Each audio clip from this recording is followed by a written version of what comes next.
Was it high school? Like, where did it start? Dude, elementary school. I mean, like, loving games? Yeah, it was like elementary school. Probably the NES. Definitely the NES. I don't know why that's even a question in my mind. Yeah, it was like playing Zelda 1. I think that was the like hook. It's like Super Mario Brothers was like the gateway drug, and then Zelda 1 was like that's it. You know, just like I'm gonna play these for the rest of my life kind of feeling, even when I'm like, I don't know how old I was when that came out, but like 7 or something. But yeah, I never really thought I would make them, I guess, for a really long time. Like I was always like into games and like a super big gamer all the way through, I mean now, like forever basically. But yeah, it was just the rumors of like how hard it was to like get into the industry, and like what you hear about it was always like really kind of stifling of any kind of like dream to like make games one day and stuff. I think that was like near the end of high school where it was like, oh man, like reading Nintendo Power and like seeing DigiPen in there and just being like, oh man, that would be the best. But really not knowing anything beyond that about it, you know? And it's just like so different now because like there are no, you know, there's barely an internet. There's like no resources to figure this out and like see if it's an actual real possibility. So yeah, so I just went to college because like that's what you're supposed to do. Mm-hmm. So it was like, I got the like, well, you're good at math and science, like go into engineering. And I was like, sure. It turns out I really don't like engineering. But I took a programming class and I was like, this is cool. Like I like computers, like video games, like sure, like computers. Those seem important.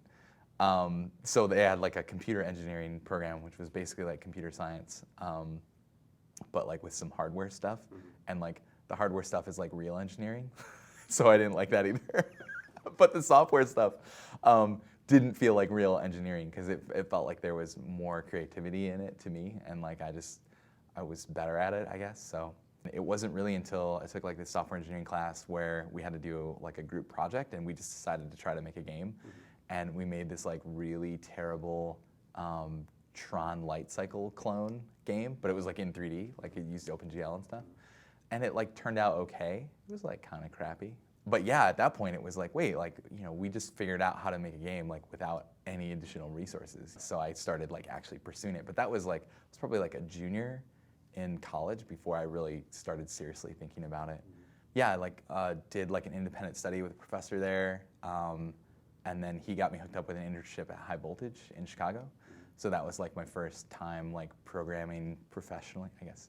And then after that, I finished up my senior year and then applied to a couple of like different game companies. And there was one like local. I went to school in Michigan, and there was a local one named Outrage, and they had done the Descent games. So they had just finished Descent 3. And they were looking for, it was just like really good timing. They were looking for entry-level programmers. Also, like I'm terrible at Descent. Like I get motion sickness really bad. Like it's the only game that makes me motion sick because of the like, the whole 6 degrees of freedom, like going upside down and like having no gravity, like really wrecks my brain.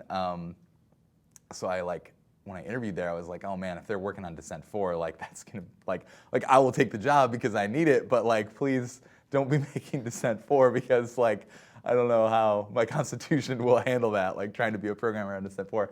But they were transitioning into console games, like console action games, character-based games, and I was like always been a fan of those. So they were working on this game called Rubu Tribe, which ended up getting canceled. That was through Interplay, but they were also working on this game called Alter Echo, and I was the second programmer that they hired just for that project. So I worked on that thing almost from its beginnings all the way to when it shipped. Yeah, and then the company got shut down. That sucked. THQ acquired the company and then shut it down, and that was a bummer. A bunch of like really rad people there, but they kind of like got scattered in the games industry. So at least I like know some people at other companies and stuff. That's been really cool.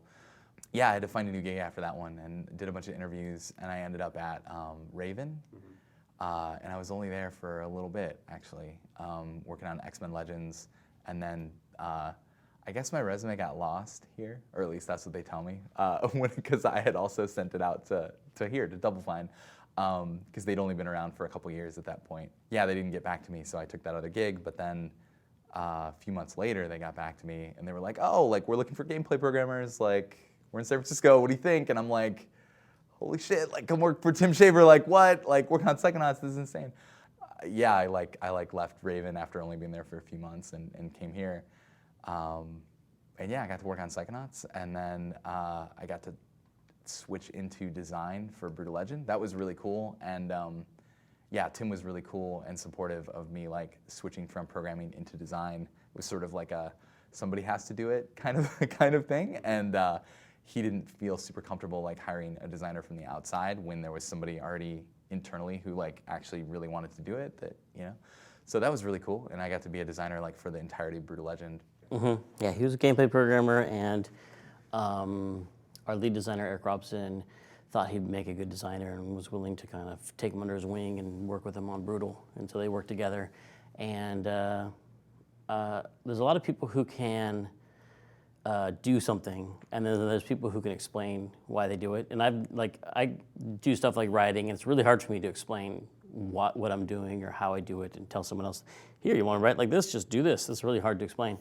But Brad seems someone who can actually have thoughts about design that may be instinctive, but he can actually then explain them. He can express them to people why they make sense mechanically. And so he's someone who can evangelize a design and stick up for it, which is important when you're a project leader or a lead designer. You've got to be able to not just say, like, do it my way because it's my way. You got to be able to say, like, here's why it'll work. And that's something that Brad can explain, is the theory behind why it will work, as well as just kind of a gut for what's fun and not from playing a bunch of games. Mm-hmm. And he's the tallest. He was the tallest, so that's how we rated things back then. Yeah, I don't know. Like, that was, so I was really excited to like get to move into design full time. And I didn't really know what to expect because we didn't really have a design staff, and I'd never really worked with a lot of designers in the past.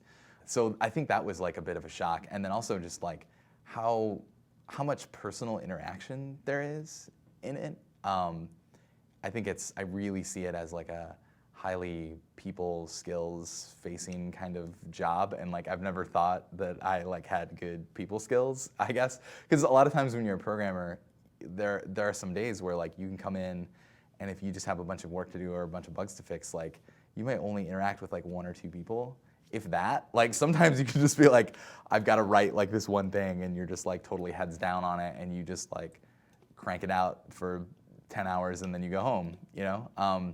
And like, yeah, being a designer, like there's very little times where you're like, yeah, I'm just gonna be at my desk, like talking to one other person today. It's like, there are all of these things happening all the time. People have a lot of questions. Like, it's like disseminating the design vision to people. It's just a lot of like talking to them. And also like, I think the part that I found that I like the best is like when you're talking with somebody and you're sort of explaining the loose idea to them, and you're sort of like, getting their opinion on it and sort of seeing if they either have new ideas that you can sort of like pull out of them and like add to it and make it a more like collaborative thing. Or the other thing that I like better is intentionally explaining something in a vague way, and then sometimes their interpretation of what you were thinking is actually better than like your interpretation. I totally love that. Like that one's free. That one's free if anyone wants to steal that one. Yeah, like explain something in a terrible way to somebody and then have them explain it back to you. And sometimes you'll be like, totally. No, that's exactly what it is. Just because like a lot of times people's interpretations are just gonna be like better than yours. So yeah, like, I don't know. It was weird, I guess. That's another way to describe it, where it was like going from highly technical, like coding stuff all the time, moving into this more like squishy kind of like undefined role, where it's like the only goal is just to like make sure the game's fun, and that's like really, it's like really loose, you know? It's really loose, like how you're supposed to get there. So yeah, it was a really good learning process though, trying to figure out like, trying to work with Eric and work with Tim and develop processes that would like let us get to something that's fun. Yeah, there's also like a high amount of subjectivity in it, where you're just like, I don't know, man, like collecting a bunch of feedback and doing playtesting and all that stuff was we hadn't really done a lot of that, and it was, yeah, that stuff's weird. And learning how to do Kleenex tests correctly is a really painful process where you like watch somebody play the game for the first time and you're not allowed to talk to them. You just have to like watch them kind of like attempt to play through the game. And like, yeah, I think that's like a really illuminating process for anyone who's like interested in game design or like making things, is that just watching somebody play through something without having all the knowledge that's in your own head is like incredibly humbling and crushing as you watch somebody just like, you think that these things are so simple and obvious and everything, but then you watch somebody else go through it and it's like they just get stuck on the very first thing. And it's just like, you just want to like quit like immediately. It's terrible.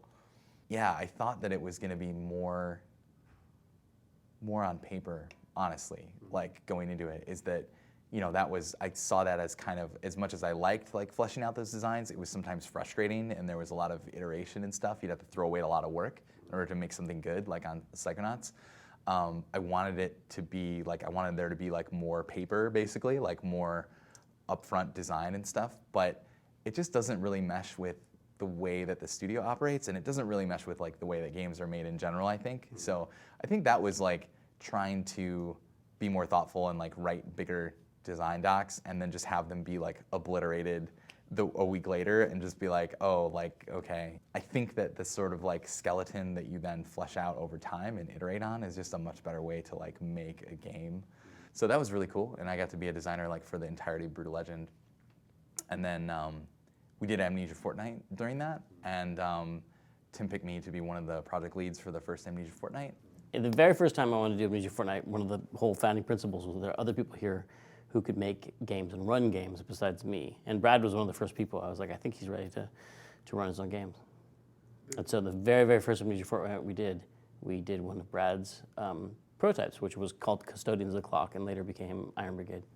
So after Brutal Legend shipped, we did like smaller games, and we pitched a bunch of smaller games, and Iron Brigade was one that got picked up by Microsoft, and we made that, and that was like the first game that I was the lead on. I mean, I think even back then, Brad struck me as someone who had a lot of passion for games and had a lot of ideas and a lot of thoughts about how things should be done, and he might look at a game and be like, oh, they shouldn't have done it this way, they should have done it this way. And it seemed like someone who should be given a chance to actually test his ideas. I had never even been a lead designer, and now I was like, put in charge of the whole team, and it was very, very difficult. And Double Fine had never had anyone other than Tim be a lead for a game. So that was really hard, that we went from having like being a single project studio to being a multi-project studio. That was tough. Well, that's one of the things about doing multiple projects at Double Fine. I was like, one of the advantages of it is I have a certain kind of game that I like to play and make about stories and characters and worlds. But if we want to reach other people, I think there are other games that are really good too, but I wouldn't know how to make them. And I don't play a lot of them. And Brad plays a lot of those games. He plays a lot of games that I don't play, but I think are cool. I want an expert working on that, not me. And like I didn't know what the hell I was doing at all.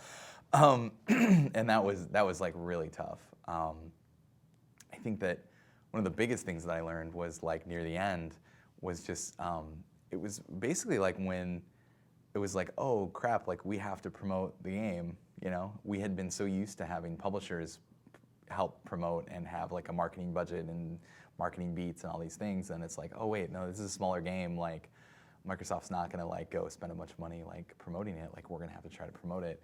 And so it was like trying to get on Twitter and social media and stuff. Twitter's really weird. It was so weird. It's still weird, but it was weird, I guess that was 3 or 4 years ago or whatever. It was weird just in that like everybody's negative on there. It's such a like 140 characters is like the perfect amount to just be a snarky bitch. Like just be so snarky and awful. And so I was like, okay, we're promoting this game. I'm gonna just not do that. I'm just gonna be super nice.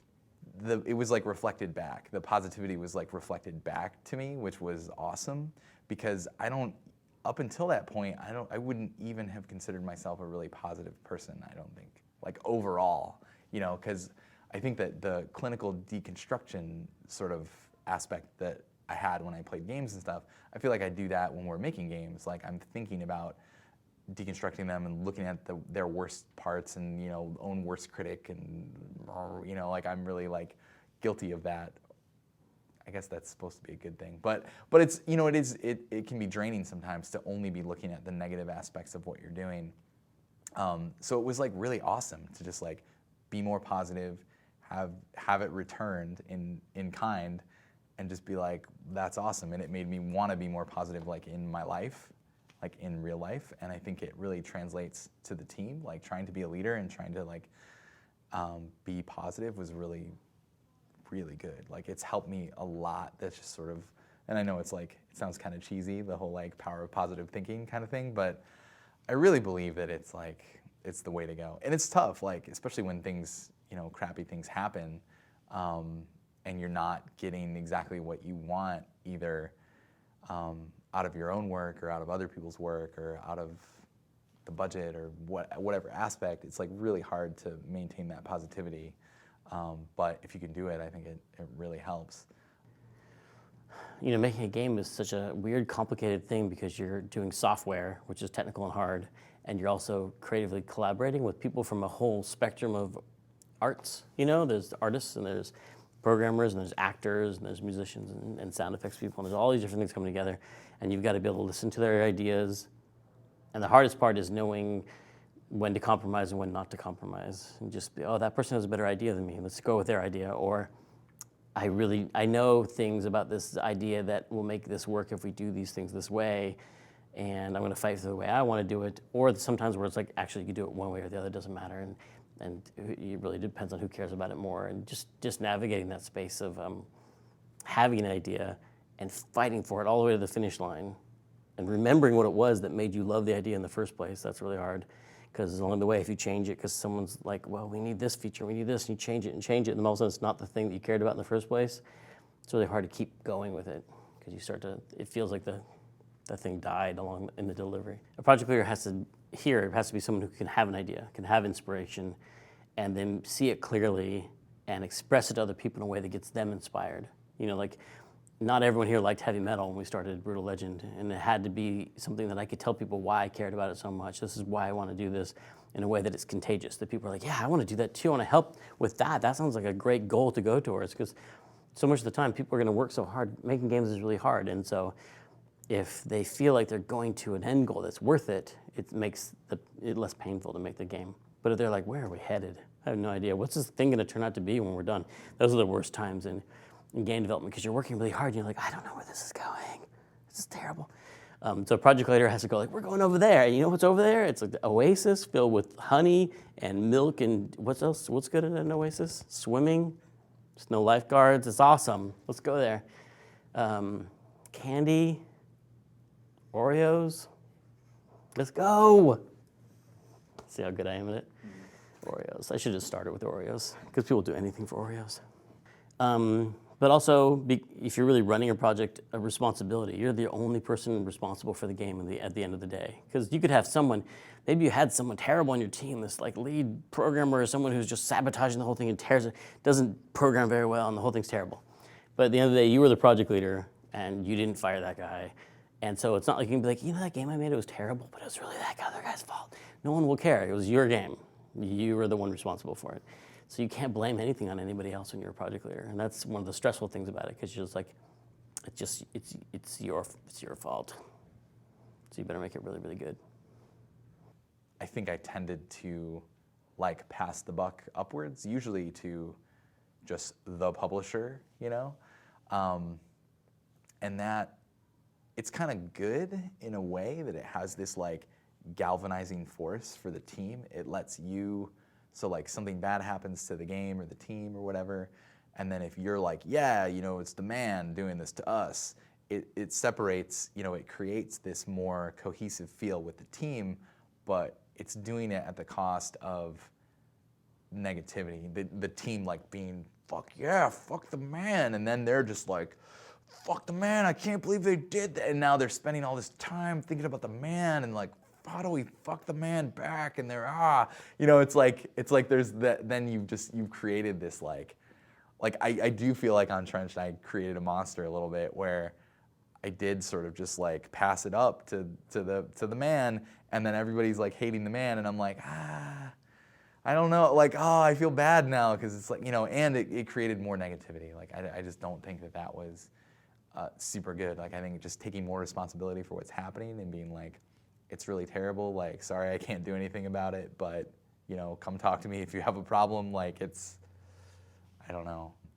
Yeah, I learned a bunch, and then after that, it got a little weird because Tim gave me a bunch of like leeway to sort of like develop new ideas, not with a bunch of people or anything, but just sort of like develop a pitch for a new idea, and that was what eventually became Brazen, and we shopped that around. I pitched it for like a whole year. A lot of it is just like getting the elevator pitch across, and then focusing on like the pillars of the game. It's like kind of a cheesy term that that publishers use to sort of formalize like what is your game actually about, and like people throw rocks at it. You know, it's like things like mission statement, and you know, it's like these like very sort of synergy words. But like pillars it's a thing that I really believe in, because it's like you're basically making these like, it's just what is the core of your game? Like what is your game actually about? What's important? You know, because there's going to be all of these other things about your game that are not the pillars, but yeah, the pillars are the heart of the game. And so yeah, like doing the elevator pitch, going through like listing all 4 of your pillars sort of like right up front, and then drilling down into each one in subsequent slides and being like, this is why this is important. This is what this one means to me. This is why it's important. This is how it will define the game. And then you put all the financial stuff in the back. So hopefully you hook people with those first 20 slides, and then the last 3 are like, and this is how much money we need to make this video game. And it's like, all right, cool. Like, let me know. I don't know. We pitched Towson as a free-to-play game. It is a really, really good concept for a game. And people were passing on because it didn't have enough PvP or something, you know. There was some reason, and it was hard for Brad. Like going, you fly down to LA, you do 3 pitches, you go up to Seattle, you do a bunch of pitches, you fly all over, do these pitches, and when nothing happens, it's kind of grueling process. Yeah, I don't know. That one just like barely missed, and so it was cool that we were able to like put that out into the world with the our first like public Amnesia Fortnite. Like people could actually see some of the ideas that we had in there, but I would have loved to make that thing into a real game. Like I still would like to make that thing into a real game. It was awesome. Yeah, and then after that, it was sort of like, all right, if we're putting that on the shelf, like, what's next? I don't know. And Tim was like, hey, he's just crazy decisive sometimes, where he was just like, hey, what else you got? And I'm like, you know, gave him some ideas, and I mentioned this one. You know, I mentioned like, oh, I've been kicking around this idea for like this fantasy XCOM idea. That was really where it started. Massive Chalice is this tactical strategy game set on an epic timeline. So you're fighting these tactical battles with these heroes against this weird invasion from these strange enemies called the Cadence that's trying to choke the kingdom. And so you're fighting the Cadence like in these very intimate, like human scale battles with a small number of heroes. But on the flip side, you're also controlling the whole kingdom, and you're making these like huge strategic decisions about like which characters you're gonna marry together, and which technologies you're gonna research and things like that, because the battles are gonna take place like 10 years apart. So and all of your characters age when you run the timeline, and so you really need to have a lot of foresight and make decisions that will impact. You know, you won't see the results of these decisions for like years and years and years in gameplay time. And all your heroes are aging out, and they're eventually going to pass away of old age. So you have to maintain these bloodlines in order to like have strong heroes to fight the enemies as they get stronger throughout the game. And he was like, eh. He was like, all right. You know, he's like, got anything else? I'm like, not really. I was like, that's the game I'm most interested in right now. Like, that's the one that like has me like really excited.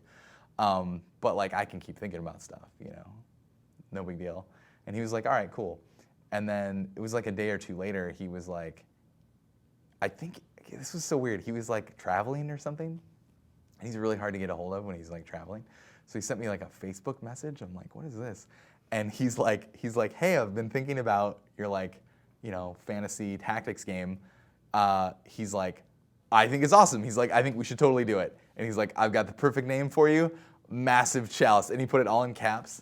And I was like, that's literally the best name for a video game that I've ever heard. How I thought of Massive Chalice. First I invented Brad. Once you have a great name like Massive Chalice, it's basically writes itself. So I haven't really paid much attention after I came up with that name. I don't really know what's happening with that project. Are they still making that? And then as soon as he got back to the office, he was like, yeah, like it's cool, we're gonna do it. Like, well, he asked me to like put together like a short pitch. So I put together like a really brief pitch, and I pitched it to Justin and Issa and Tim.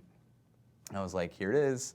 What I look for, I used to be the head of a greenlight committee for a publisher. And while I didn't make the final decisions myself, like I got a bunch of other disciplines together, and we would evaluate a project for how it would be viable. But my part of that is there a market for this?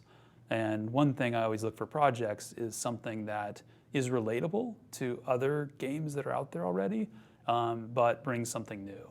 And that's pretty generic. Like it's very high level to apply that. But Brad came to us with the idea, and he had XCOM immediately. And you could say fantasy XCOM, and everybody could get that.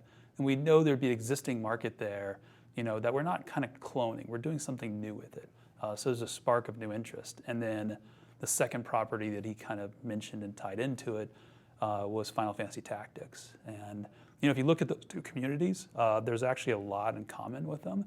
And then if you look at properties that exist today, there didn't seem to be one that would kind of fill that. The combination of those two. So that was very interesting for us. And then personally, it's like the way Brad described it, which I think was amazing, is it's like a nerd bullet. It's like a sniper nerd bullet, shot right to the gamer center of your brain. And from a consumer side, I felt that. I was like, this is awesome. So Justin Bailey is our COO, and he's the money guy. He's the biz dev guy. He's in charge of like all the financials of everything, making sure that like we keep the lights on and like everybody gets paychecks. And I think it's a really stressful job, like trying to do that. But yeah, to Justin, it's more like, he's more interested in like the P&L, like the profit and loss for the thing. I'm pretty sure that's what that stands for. Nobody ever uses it. They all just say P&L, and they assume that you know what you're talking about. And like, but that's basically like, how much is it gonna cost, and like, what is our potential upside for it? Like, where does the money come from? How is it gonna be used? Like, how many people do you need on the team? Like, what does this mean for, like, when will it be done? Time frames are very important for that, because it's like, we're gonna put all this money into it, and then when would we actually start seeing revenue from it? So yeah, I guess that's the other thing of being a project lead, is that you learn. I've like seen this whole other side of the business, like, the business side of the business, which I don't know. I never really saw myself like looking at, like learning about this stuff, but it's like, you kind of have to if you want to like justify a project. And I think that this is like, a big part of it, is sort of being like, okay, doing the napkin math of like, I think it would take this long, the team would need about this many people at peak, and then just doing like a really rough kind of like ramp up and ramp down of the team, multiplying that by, so you get a man-month number out of that, and then you multiply that by like our kind of like, we use like a man-month rate, which is sort of like an aggregate of, like, it's an average of everybody's salary and the cost of the space and all the people that are not assigned to projects, like Justin and Issa and HR and our accountant and like all this stuff. It's sort of rolled into like one average number per head, and then you just multiply it by that number, and you're like, here's my budget. And it's like, it's not super accurate at that point, but it's a ballpark number, and it's something that he can use to like figure out if we could get enough funding. So in this case, he was like thinking, okay, like, could we actually raise that much money on Kickstarter? This idea of a Kickstarter seemed to fit really well, because it was not going to be Brad working with a publisher, and who would that publisher be, and would that be like, and what are those challenges. Instead, it'd be like, wow, Brad is gonna make a game. So Issa is our development director, and so she is in charge of basically like the high-level production for the entire studio, like who is working on what at any given time, making sure that like we have the right people in the right roles, like the right people working on the right thing at the right time. And it's like crazy here right now because we have so many projects. I think we have like 7 different projects going at the same time. So it's like a lot of juggling and trading between things, trying to figure out what people need, what the dependencies are going to be, working with the producers to make sure that like all the bottlenecks are seen, and so that you can juggle all the people and make sure they're in the right spot. A lot of it with Massive Chalice was we did not have a 3D game going like in development. And so, yeah, like Issa, that's like one of the problems that she was trying to solve, is that we're gonna have all these 3D artists that are rolling off of the cave. We're gonna have a lot of them soon, and like we don't have anything for them to do because all of our other games are 2D, and we don't wanna lay them off, like, because they're really awesome, so we wanna keep them. So a lot of that was sort of a lot of the impetus for like, hey, we need a new project. It's like, we need a 3D project, you know, like we need something that's 3D. And I'm like, I've got, you know, this is a 3D project, sweet. So yeah, I guess like a lot of the pitch to her is sort of like, hey, it could utilize a lot of the resources that we have in the studio. Like we could put a lot of these people on it, and they could start working relatively soon after we like, you know, after we like internally greenlight it and decide that we're gonna do it. Like, yeah, they could just start working on it almost immediately. It takes a lot of production discipline to understand when projects are going to be finishing up and people becoming available, and also understanding that that can be unpredictable. And so having plans and contingency plans for, okay, well, we want that person's on another project, it is about to finish up, hope, you know, is it on track or is it not, you know, what's the plan B so this other project can get started up. I think it is a very, very tricky balance to make sure that in the process of figuring that out, that we don't forget that these are people. They're just not names on a spreadsheet. They're people, they got lives, they might need a break between projects, you know. We have to figure out, you know, the project lead really, really wants this person. Does that person really, really want to be on that project? You know, what will their role be? You know, maybe that person was a project lead before. Maybe that person is an artist who has programming skills and really wants to start focusing on the programming skill. You know, everybody's a little bit on their own journey. And so as you're placing people on the project, you have to put a lot of thought toward that. So we had just hired Anthony as like a new producer, specifically to help out with this, because production was like really overloaded. And it's like, hey, we're gonna go into this Kickstarter thing. And I was like, I can't do it by myself. I was like, I need a producer like helping out. He used to be in biz dev. So he's a programmer, but he used to be in biz dev, and he's never really done production, but he's done producery things like throughout his career. So it was like, okay. And I'd only met him once, and it was actually pitching Brazen to him when he was at Sega. So it's like, I knew that I liked him because he was just like this super enthusiastic dude working at Sega at the time. But both Justin and Issa knew him, and they were like, yeah, I think that we could get him in here. And like, I like met him a couple times, and we sort of did like a quick interview, and then we just like hired him. And it was like, it was crazy, but it was awesome to like have the additional hands, you know, working on it. So it really looked like Brazen was gonna make it. So we were actively like hiring for a couple of spots, and one of them was for a designer spot.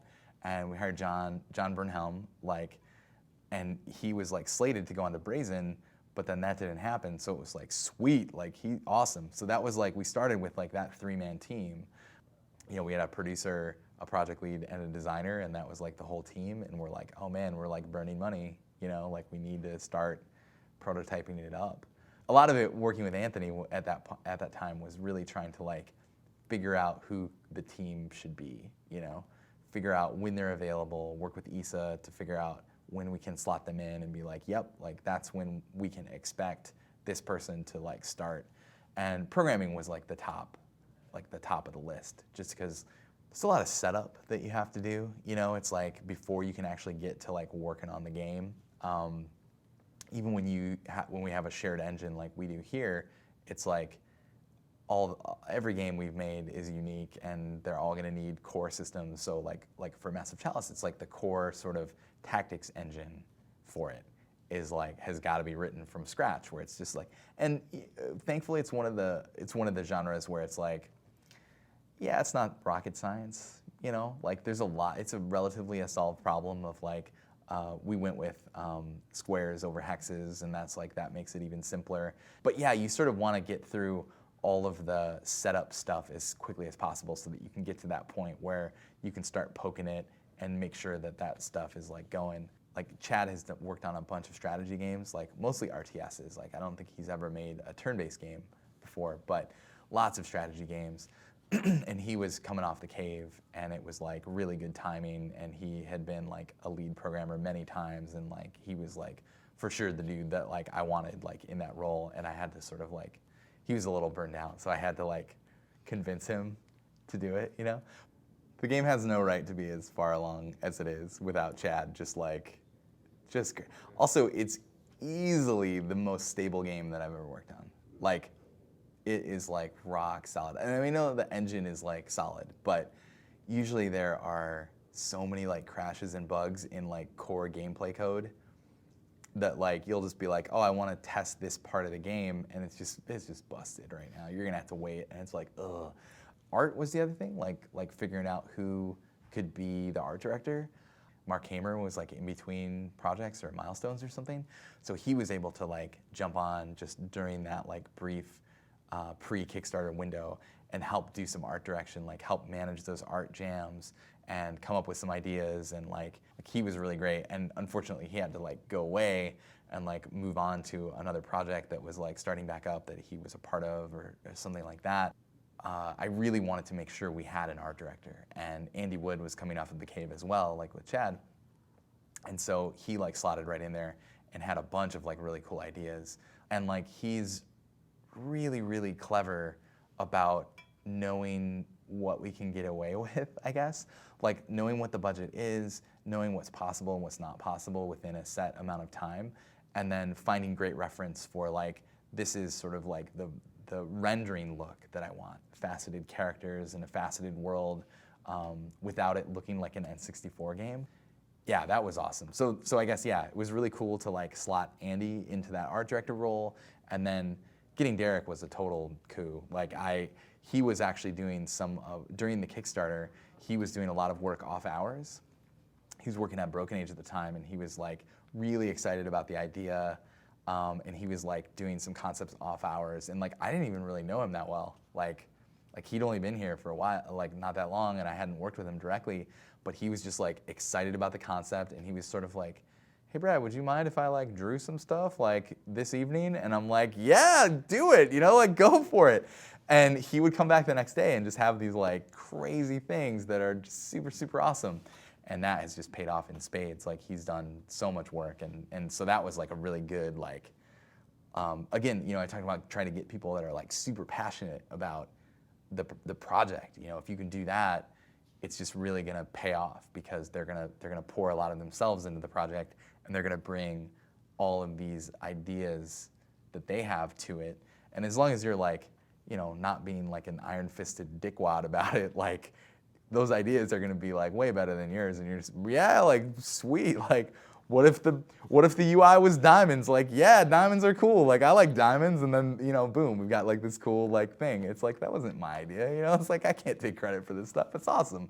So yeah, like that. I guess so. So our art was like really set, I thought, and then our programming team. You know, like Chad agreed to finally, after I twisted his arm enough times, he agreed to be like lead programmer, and that was cool. And then Dan McGarry, he was really excited about working on it, and like I'd worked with him on Brutal Legend a lot, because he was like the multiplayer coder on Brutal Legend. So I'd worked with him a lot there, and then on Trenched, he was like sort of like he did the lobby, so all of the like. The mech customization and the networking for like how that worked, and then all of the networking code for like the actual battles and stuff. Like he did all of that, and he even tried his hand at some gameplay code. and like he did the Europe boss in Trenched. Like he just did a bunch of stuff, and he was really great, super reliable. And so getting him as sort of like the senior programmer right under Chad, and they're just like this two-man crew. Chad was like building the tactical engine, and we were like, dude, the game is basically two halves. We got two programmers right now, and we're just like, okay, like Dan will be point man on strategy layer, cool. And he was super excited about it, and it was just a really good fit, and we were able to develop a lot of those concepts together, get a lot of his ideas into the game and stuff, and it's like, yeah, like at that point, I guess we were only really missing sort of art muscle, I would say. And again, there were people that were rolling off of projects, and we're like, cool. Like, so we're sort of getting to the end of the conceptual phase. It's like, okay, this is what we think we want the game to look like. These are the high concepts. Like, cool. Now we actually have to try to make it look that way.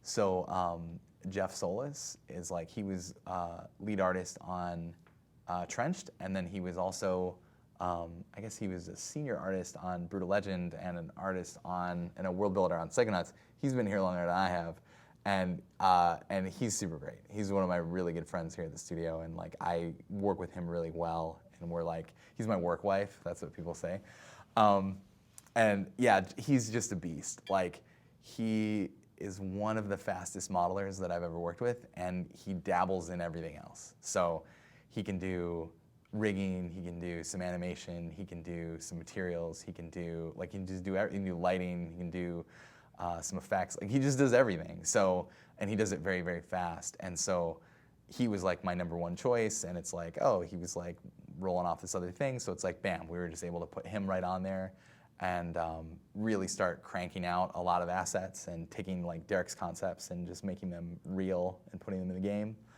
So Jeff, like we didn't have an animator on the project. That was definitely like a hole that we had to fill. And like I said, Jeff is like really good at just sort of getting stuff done. And so he was just like, he's not like an animator by trade, but he knows how to animate. And so he was just doing all these placeholder animations, and it's amazing. Like having somebody who can just kind of like get placeholder stuff in the game so that programmers and designers can like do their jobs and like make the game work, even if it like looks a little wonky, like whatever, like we've got the placeholder, it's cool, we can revisit it later. That's really, really helpful. That's really, really helpful for the early process of the game. The other big thing that we needed at that point was like, in order to execute some of Andy's ideas, like the texturing on the ground, I really like that idea of transplanting a technique that's from a totally different genre and putting it into this one. Just really, really brilliant. But we needed somebody to make that happen because I didn't even know how you could do it in an efficient way. So we had a couple of graphics programmers that were like free. David Farrell, who's been here for a while and is like a really, really super smart tech dude, was able to come in and start working on it and trying to like just define how the shaders are going to work and how the tools are going to work for like how you would actually paint, like how should those textures be authored, and then also how would an artist apply them to the ground plane and then paint them up and all this stuff. And yeah, he just totally, once he sort of got what we were going for, he just totally ran with that. And then Matt Enright, he was a new hire at the time. So Massive Chalice was actually the first thing that he worked on. We'll remember that, when he's the next John Carmack or whatever. And he totally hit the ground running, and he was kind of like learning a lot about our engine from David Farrell, and they were working together to do a lot of like these graphics features. And then David had to peel off, do something else, and then Matt kind of stuck around and did some of these other things like the cool movement ranges, the way that we sort of like paint those borders, that's all dynamic, and it's a lot of like graphics heavy code. And then some of our other things like the grenade arcs and some rendering the characters when they go behind walls, and then sort of alphaing the walls out when things are behind them and stuff like that. He just did a lot of those kind of graphics tricks that are more dynamic and like interactive in the game. So yeah, so effects are another like thing, and really like we could get our hands on Panya. He's just like a really great effects artist that we have, And yeah, he's got a lot of experience like working on a bunch of different projects. The effects guys, effects and audio and materials, like these guys are usually bouncing between a lot of projects because their work is like pretty specific and it comes usually at a pretty specific time. But I was really excited that we could get Panya early in the process so that we could figure out what the effects should look like. I feel much better as a project lead where I want to have one of everything. I want to have one of everything in the whole game, and so that I'm not stressed out about it anymore. So I can be like, okay, we made, and effects is a great example, you know. Okay, we did this one effect. I know how long it took us to make this one. Now we just need to take that style and multiply it across the 80 effects in the game. I'll make a big list. There's a lot of list making as a project lead, you know, a lot of list making. Whereas before you have the style set and you don't know, it's like just this huge question mark. Like you're gonna have to do some exploration, which is gonna take an unknown amount of time, and then you're gonna do some iteration to try to figure it out, and then like, who knows how long that's gonna take. I just really wanna like have that decision made, have it locked down, and be like, yep, like that's it. Like we're gonna do it like that. The whole like going to war with the army you've got is like, I think that's like a Donald Rumsfeld quote. It's probably somebody who killed a lot of people or something terrible. But the concept is really strong, I think, where it's like, you know, you might have a vision for like doing something in a specific way, but if the people that you can get together on your team, if that's not their strong suit, it's gonna feel like you're like pushing them up a hill, you know? And because you're trying to do something that the team is not good at. So for sure, trying to build the right team and build the best team possible for the thing that you want to make is like totally the way to go, but it's never going to be perfect. So once you do sort of assemble the team and you're like, all right, this is what we got, how can you change your own vision? How can you change the things that you actually want to accomplish so that you're maximizing like the strengths of the team? I'm still really bad at that. It's really, really hard because you know sometimes you want something in a specific way, and if it's not gonna, I don't know, it's really hard. But it's a really good piece of advice. I think letting people, like leaving room for people to do amazing things and incorporate those amazing things into the game is like really good. Like I think on Trenched I was like really like freaked out by the schedule and the budget and stuff, and really stressed out near the end. And I tended to like try to shut down people's experiments or like other things. But the ones that did squeak through were like really great. It's weird because like I was just trying to keep, you know, it came from a good place. It came from trying to like keep people on track so that we could actually like ship it and stuff like that. But yeah, I think that I look at the ones where either I was more relaxed or maybe they squeaked through or whatever, and they're like really good. You know, they're like these smart little funny things that come from the team, and they're really awesome. That like, yeah. So just looking for ways to like let people come up with sweet ideas and then incorporate those sweet ideas into the game.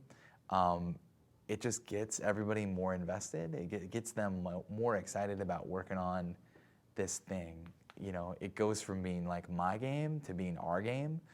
That was actually a real big challenge on this project, I thought, because of the like Kickstarter nature, and because like it's not one person that makes a game, you know? It's like I'm like in the video doing the pitch and stuff, so I think that there was this thought that it's like, oh, it's like Brad's game, you know? And I thought early on it was, and it's not even like, you know, somebody would like take me out back and punch me in the face and be like, it's your game, you know? Like I think it was a more subconscious kind of thing where it was just like, okay, like I'm trying to get this team to work on my game, is how like I felt like they felt like that. Maybe they didn't, and you know, maybe it was just all in my head, but it was kind of tough to like turn it from like my idea into our game. Trenched was much easier because it's like we worked on it as a team before we even pitched it. It felt like a more organic thing that was grown, like in the Amnesia Fortnite thing. Because if you look at Amnesia Fortnite, there's no time for that to happen, right? I think it takes time for that sort of gap to grow. In Amnesia Fortnite, it's like I made this video by myself. I don't know. here it is, and then it gets voted on, and then you're working on it, you know, and then you've got a team, and you're like, okay, let's do this. And there's no time to like think about what the hell is happening. It almost immediately is a team effort, you know. Whereas this, it's like I had lots of time to think about it, and then, you know, we had just a few people working on it for 3 months, and then a month of it being out in the public, and then people start slowly trickling out of the team. And I think that it took a while to like get the team to feel like a cohesive team. But that's really good. I mean, that's one of the best things that you can do is sort of get everybody bought into the fact that like we're making this game together and that this is our game, and that, you know, when people have, you know, when they come up with an idea and it's like, yeah, it's awesome, and that goes in the game, they can look at that and be proud of it and show it to their friends. And like I love that, like being a gameplay programmer on Psychonauts, and like when I did a specific thing, like I had an idea and then got to, you know, sort of talk to Tim about it and then like work it into the game and got it all the way through the thing and cool. And then that's one thing that I can point to and just be like, I did that. You know, that's one of my major contributions to the game right there. It's awesome. Yeah, I've always considered myself like a bottom-up game designer, where you start with mechanics that you think would be fun, like the low-level stuff of just like, I mean, jumping and attacking, and oh, this would be cool, and what if the enemy could do this, and what if you could do that, and what if the game was about this, like, what if that's like the actual actions that you're doing? I guess I just think about them that way because it focuses on the interactivity, the interactive component. You know, it's about the game designers talk about verbs a lot, and like, what are your verbs in the game, and how am I verbing my way through this and stuff. And it's just like, that's when, to me, that's when I think games are like the most fun, when you're like interacting with them and things are happening and they're forcing you to like think and make decisions and all that stuff. And so like a totally valid way to make games is like start with those mechanics, and usually it's like you're borrowing things from other games and mixing them together and stuff. And I think a lot of my like early kind of thing was just like focusing just on like mixing mechanics together from other games that I like and making these hybrid things and trying to make them work and trying to figure out how to make them work. And that was like, I just wanted to do everything in like a white box, which is like just placeholder art, and you're just like trying to make something that's fun with placeholder art. Like, yeah, but working at Double Fine has really like altered the way that I think about that. And especially like being a project lead, and I think that Tim has I definitely consider him to be a top-down designer, where he has like the idea for the world and the characters and the narrative. That's kind of like the high-level like thing that he has first, and then he'll work down to the actual mechanics for the thing. And oftentimes the mechanics will come out when he's like writing the script or he's writing the story. He'll be like, oh, this would be really fun if, you know, the player had to do X, Y, Z or do this thing or whatever. And those will be mechanics that he's writing, like as he like writes the script and he's writing this thing, it's like mechanics will like fall out of that. And that's not, I mean, also that's not to say that like he doesn't just also think on the mechanical level as well. It's just that I just think that his, like it's the prevailing approach is like a top-down approach, and my prevailing approach is like a bottom-up approach. And in the bottom-up thing, you start with mechanics, and then you layer the thematics and the world building stuff on top of it. And then in the other way, it's just the opposite, where like you start with like the world building stuff, and then you drill down and you add mechanics to it to make it playable. Yeah, working at Double Fine has really like opened my mind up to treating the game more holistically and realizing how important the other aspects, not just the design and the like gameplay programming are, but all these other aspects of the game are like really, really important. Because presentation and production values and art and music and VO and audio and effects and like all these things really like add up to make the game what it is and what it feels like to play it.